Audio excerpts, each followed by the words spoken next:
Hello, welcome to Leadapreneur Online. We're looking at Module 6, Power of the Overall Learning Journey of How to Lead, and we're looking at Step 3, Stratacution.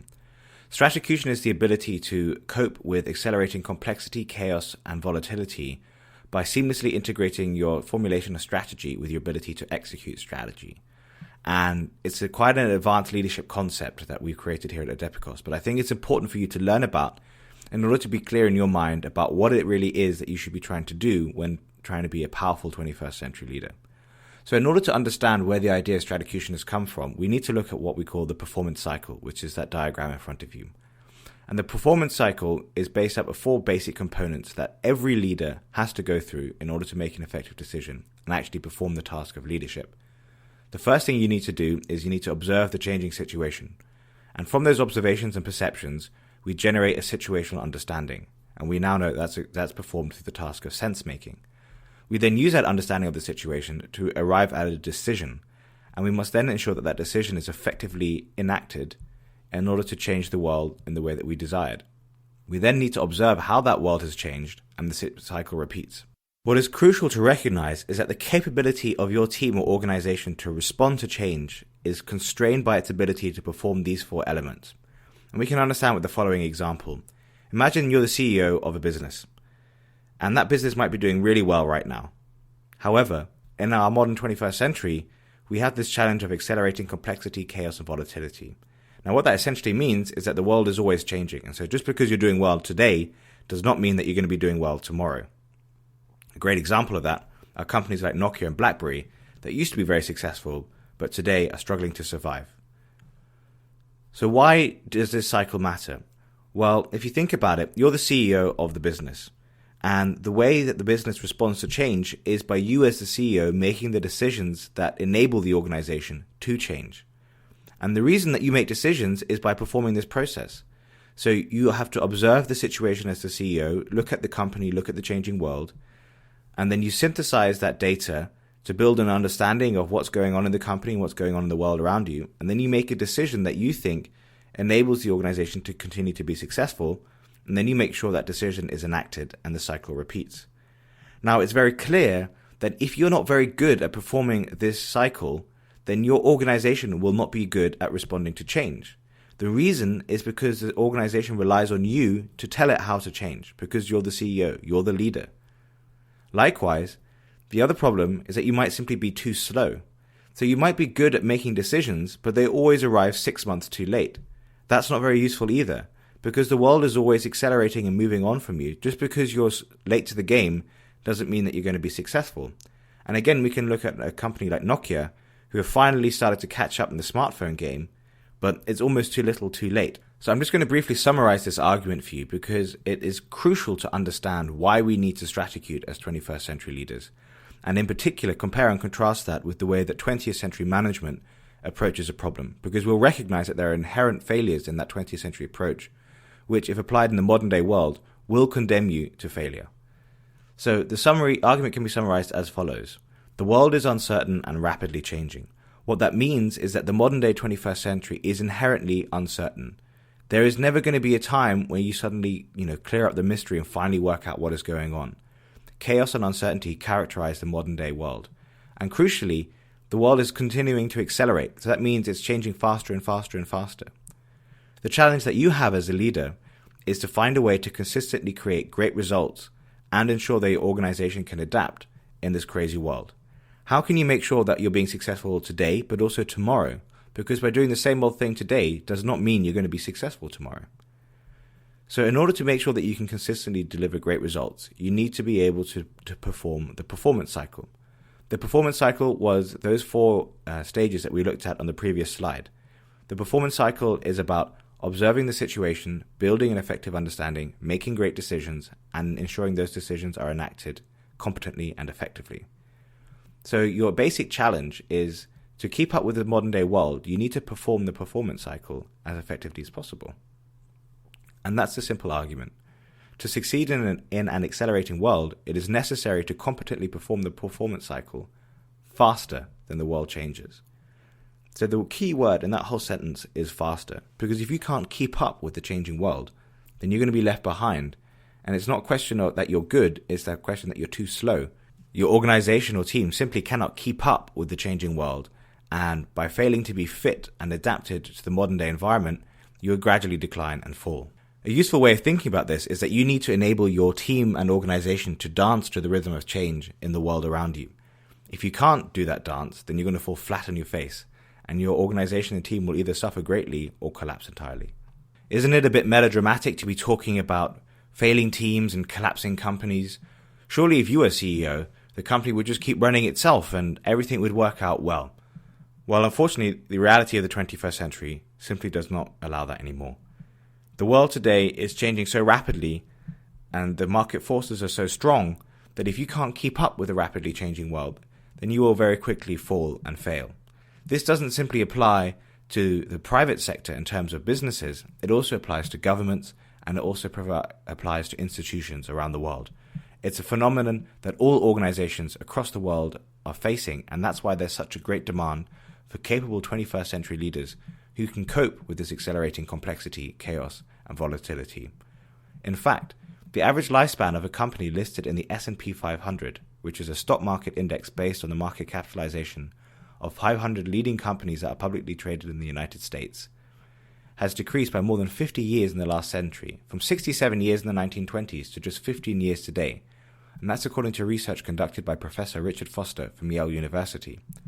Basically, what that means is that the average lifespan of a large company, or one of the largest companies in the world, has decreased from 50 years to 15 years. And what that means is that if the largest companies can go from entering one of the largest indexes of the world to failing to exist, either because they're taken over by someone else or because they simply collapse, then it sure means that your team and organization are just as vulnerable to collapse as well. And so the key point here to recognize is that if you don't have that agility to keep up with a rapidly changing world, then your organization or your team are in great peril. So it's an imperative to find a way to ensure that you can rapidly adapt and succeed in this modern day world. So what's the secret? How can you do it? Well, the essential secret is to recognize the feedback dynamic that must be created between strategy and execution. So in the slide in front of you, I've compared and contrasted two different approaches to strategy and execution. The classical 20th century management approach to this is for the senior management to go away to an offsite for a few days and create a brilliant master strategy. And then they go out and tell their people how to execute their strategy. It's a simple linear process. And what's crucial is that learning is not integrated into the overall cycle in terms of when you execute stuff, you obviously learn a lot more about the situation. And also, it assumes that it's very easy to translate strategy into execution. On the other hand, the 21st century leaderpreneur recognizes that we need to straticute. In other words, we need to build a feedback dynamic between strategy and execution. Now, on the surface, this might look like you're just rearranging arrows on the piece of paper. Literally, that is true. But conceptually, these are profoundly different approaches, and it's really important to get your head around the fundamentally different approach that Stratacution requires. Stratacution is orientated towards looking at how you create the strategy and then execute it, and then what you learn from your execution to reshape your strategy and execute better. And as such, learning are just as important as prioritizing the integration of strategy into execution.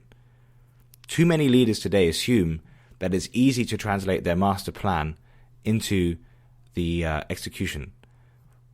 One of the greatest challenges, in fact, is translating strategy into execution. And so leaders today should prioritize that capability. So as always, we can understand the concept we're discussing in the context of a football team. So how does Stratacution apply to a football team? Well, if we imagine how a leader in a football team creates strategy and execution, it's typically done on the 20th century management process. In other words, the coach is going to create a strategy and tell their players how to execute it. Now, that might work effectively if the game doesn't change. And so what that crucial assumption is that when the players go onto the pitch, it's going to be exactly like the manager expected it. However, in reality, when you go and play a team, the game never really goes according to plan. There's always unexpected challenges. Maybe one of your key players is injured and taken off the field. Maybe an unfair decision is made against you. There are many different examples of what can go wrong. So there's a question now. Does the team simply perform the same old strategy and execute it as is instructed by the coach? Or do they adapt and change? Well, if you're taking the 20th century management approach, the team cannot adapt.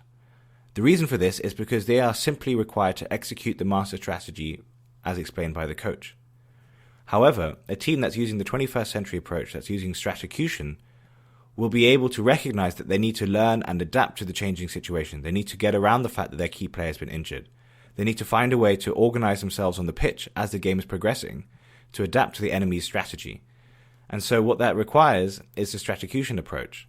The team that is going to be successful is the one that can outmaneuver and outposition its opponent by responding to its strategies in a more superior way.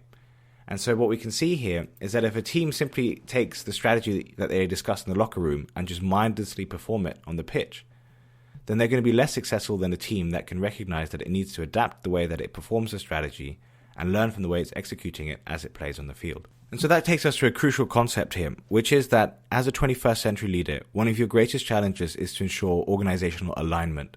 And so that's where this quote by Jim Collins and Jerry Porras comes in. They talk about the challenge of building a visionary company requires 1% vision and 99% alignment. If you cast your mind back to the master diagram that we've constructed, where we had the green star of purpose and all the other elements coming together, that's quite a complex diagram.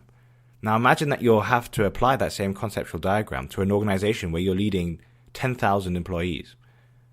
How are you going to make sure that every single person is individually aligned to the purpose, is organized in the right way? How are you going to make sure that that person understands the plans and is contributing towards the strategic planning process? How are you going to make sure that person performs and makes sense of the plot? As you can see, there's a lot to consider there. And that's the real challenge of leadership in the modern day world, aligning all the elements in such a way that the organization performs effectively. And the basic way in which you do that as a leader is by combining strategy and execution. Or you can think about that as thinking and doing if you want to be more practical about it. And that's where we have this quote from Sun Tzu, where he talks about strategy without tactics is the slowest route to victory, and tactics without strategy is the noise before defeat. So what he's really saying here is we have to look at the macro picture and the micro picture. We need to have great plans and great strategies and great conceptual understandings of the world, but we also have to perform them and execute them competently in the local environment. And then finally, we have this quote that the capability of a system is fundamentally limited by its intelligence. And that summarizes, I believe, the conversation that we're having so far in this learning step. The basic principle of that last quote is that the capability of your team, the capability of your organization is basically limited by how rapidly it can make effective decisions and respond to the changing environment around it. The reason why that is so important is because the world is always changing. If the world was always the same, then you wouldn't need to adapt, and therefore you would need only limited amounts of intelligence, because you just do the same old thing over and over again. But since the world is changing so rapidly, you need to change with it, and that capability of changing with the world is powered by intelligence. So let's get stuck into what is Stratacution. So, I define Stratacution as the ability to consistently deliver excellent outcomes by rapidly formulating superior strategies and competently executing them in complex, uncertain, and volatile environments. So that's a lot of words. What does it really mean? It's about improving the speed and quality of the performance cycle. And remember, the performance cycle is about your ability to perceive the situation, build an understanding, make a decision, and execute the decision. So what we're looking at is how can we do that faster and better? And in order to do that, we need this approach of Stratacution. And in order to do that, there are 5 things that we need to prioritize as a 21st century leader. They are speed, or the speed in which we perform the performance cycle, social capital, self-organization, learning, and intelligence. And in order to understand why we're going to prioritize these, we need to look at the next slide. So Stratacution is quite an advanced concept, but I think it's so important for 21st century leadership that we're going to that we've covered it in this module. And so in order to be able to understand it in a simple way, I present to you here a simple Stratacution model. And what's important to recognize is that these 4 steps in front of you roughly coincide with the performance cycle. So the first thing we need to look at is creating a better plan. And what leaders need to recognize here is that they lack the intelligence to be able to create an effective plan in the modern world on their own. Now, what does this mean? It doesn't mean that leaders are individually stupid. Of course not. What it means is that leaders on their own, in other words, individuals, simply lack the capability of working out what is going on if they only listen to themselves. To build an effective understanding of the rapidly changing situation, you need to work with your team. What that means is that you need to co-create the strategy with your team members. By tapping into the intelligence of your different team members, you'll multiply your capability of building an effective planning process. And what that means is, as a result, you have a much better strategy. So in summary, Don't create the strategy on your own, and don't go away from your team and try and create it without them. Instead, do the opposite. Create the strategy with your team, invite them into the planning activity, and by co-creating a strategy, you're much more likely to have an effective plan of action. Secondly, recognize that you need to embed the plan. What this means is that we so often think as leaders that we just need to tell the minions what to do, and then they'll just go do it magically. That simply doesn't work like that, particularly in the 21st century. The reason is that the command and control structures of classical management approach don't work. Just telling people what to do in the office environment doesn't mean that they're going to do it. And if you're trying to communicate your brilliant strategy to 10, 20, 100, 1,000 different people, then you need to prioritize the fact that they actually understand the plan and believe in it. So that requires something called social capital, and we touched on that when we talked about complexity leadership in passionate people. But social capital is essentially a description of the level of relationships that exist in your organization. That means how many social relationships exist between people. If there's a high level of social capital in the organization, that means it's much easier to distribute a plan because people are able to talk to each other effectively and much more able to collaborate around the plan in order to be successful. So in summary, embed the plan means that you need to prioritize the idea of actually getting the strategy out to the people, getting them to understand and believe in it, and a way in which you can do that is prioritizing the development of social capital. 3. Competently execute the plan. This in principle is straightforward. Make sure that your people on the ground have the actual competence to be able to perform the plan. This might sound incredibly obvious, but if your genius plan requires people to do things that they haven't been trained to do, then they're not going to be able to do it effectively, and your plan will fail.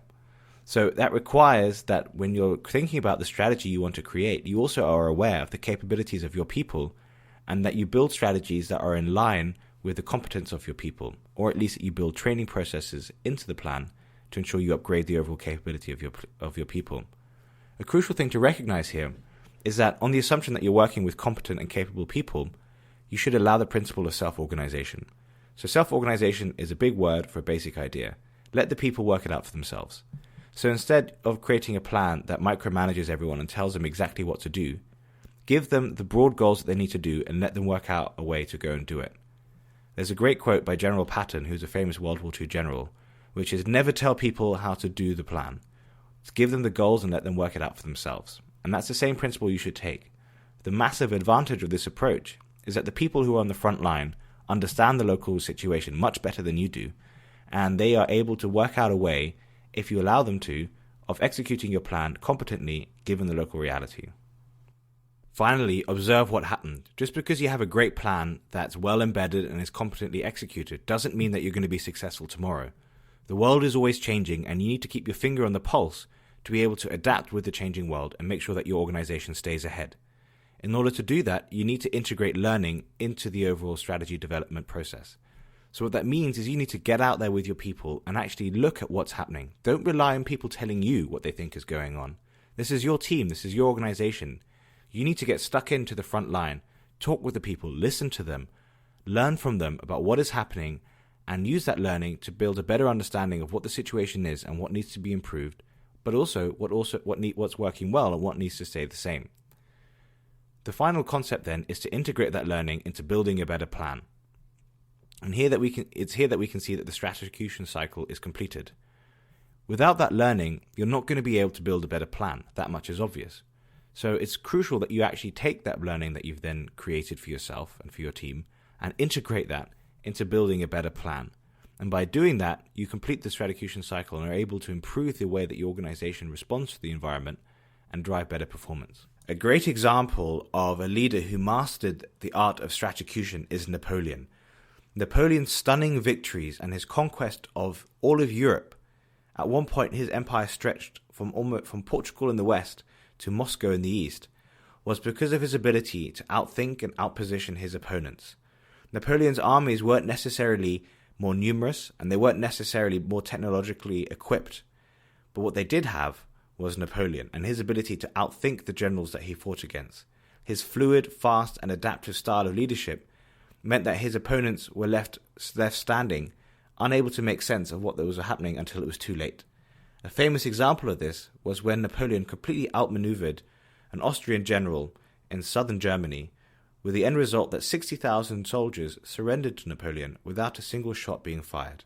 The absolute peak of his tactical brilliance is considered to be the Battle of Austerlitz, in which Napoleon took on an army far larger than his own, and yet through a sequence of brilliant strategic moves, was able to outmaneuver the opponents and bring to an end a fourth coalition. Now, what was crucial to Napoleon's success was his understanding of Stratacution. He was able to create an effective plan with his marshals. He didn't simply create everything on his own. He worked with his marshals to build an effective plan. Secondly, he had a very high levels of social capital in his organization. He was able to get his orders distributed quickly and rapidly amongst the core of his armies, and make sure that and thereby enabling them to rapidly execute the new plans as they changed. Thirdly, he used the principle of self-organization. His radical innovation of empowering marshals to lead the subgroups of the army meant that the individual generals could make decisions for themselves without having to rely on Napoleon all the time. This enabled his armies to move far quickly and far more rapidly than ever his opponents could think of. And then finally, Napoleon was continuously learning from his performances and was adapting his style to make sure that he outthought his opponent by learning the style that his opponent fought in and finding a way to outwit him. This takes us to the final principle of this learning journey, that Stratacution enables organizational performance in the 21st century. The 21st century leader is tasked with one basic priority: ensure that your organization can effectively adapt, optimize, and innovate in the modern day environment. The key principle here is that you need to be in these different modes of behavior at different times. Sometimes your organization will need to adapt to the changing environment. Sometimes it will need to be in optimization mode, maximizing performance and the delivery of results. Other times it needs to be in innovation mode, developing radical new solutions that enable the organization to make progress and take on challenges that had previously been deemed unsolvable. So the key question here is obviously how. How do I, as a 21st century leader, enable my organization to adapt, innovate, and optimize effectively? And the answer is Stratacution. Stratacution lies at the apex of the first triad of leadership because it empowers people to adapt, innovate, and optimize their organizations. By mastering the art of Stratacution, leaders and their organizations have the speed, intelligence, and capability that they need to succeed in complex, uncertain, and rapidly changing situations. As always, we end with some practical thoughts, and I'd like to share some practical advice on Stratacution. The key priority in Stratacution, as opposed to simply thinking about strategy or execution, is that it's the integration of the two elements. Strategy and execution must be integrated as one if you are to be successful. And a really simple way of understanding why this is applying what does strategy and execution mean to you as an individual. As individual people, we conduct strategy and execution, except we call it thinking and acting. So as a person, to be effective, your thoughts need to be clear and then you need to be able to translate those thoughts into effective action, and you learn from your actions to then be able to think effectively. You can see there's a clear feedback dynamic there. And so exactly the same principle applies to organizations, and that's why 21st century leaders need to master the art of Stratacution. Secondly, effective Stratacution is about alignment and integration. The point is not to create masterful new concepts. The point is to take what's already existing and align it more effectively. Have you got the social capital in place to make sure that the plans are effectively distributed? Do you have the capability in your people to ensure they can effectively execute the plans? And are they able to self-organize themselves to be able to react to the local reality as it changes? These are key concepts that will ensure that you can be an effective Stratacutor. Finally, be aware that faster decisions are not better per se. It's about making better decisions faster. The reason I say this is it can be a temptation to just simply make lots of decisions because you think that you're staying ahead of the game by doing that. That's not the solution. The point is to make a better decision faster, and it's infinitely more rewarding to get it right than to get it wrong many times, but very quickly. So in summary, strategy and execution form a feedback cycle called Stratacution. And Stratacution is important because it enables organizations to respond to change faster, more intelligently, and with greater capability. By using Stratacution, you enable your organization to adapt, innovate, and optimize. And by doing that competently, you will be able to outperform your competitors and lead a successful organization to victory in the 21st century. So we've now completed our learning journey, and our master diagram is complete of how to lead. You can see that what I've added is the element of the golden glow, and that represents power. The reason why I've chosen to add it as a golden glow is to represent that a lot of power will be represented by a strong golden glow, and a weak organization with weak power will have a less of a glow. Why is the glow chosen to represent power? I've chosen this because power is inherently intangible. You can't touch power anywhere, and yet it's very real in another sense. So that's what the glow represents. You can't touch it, but you can perceive it. And that's the secret to power. It lies in the way that you perceive the world and engage the world. And by having that glow in place, you ensure that you have a powerful organization.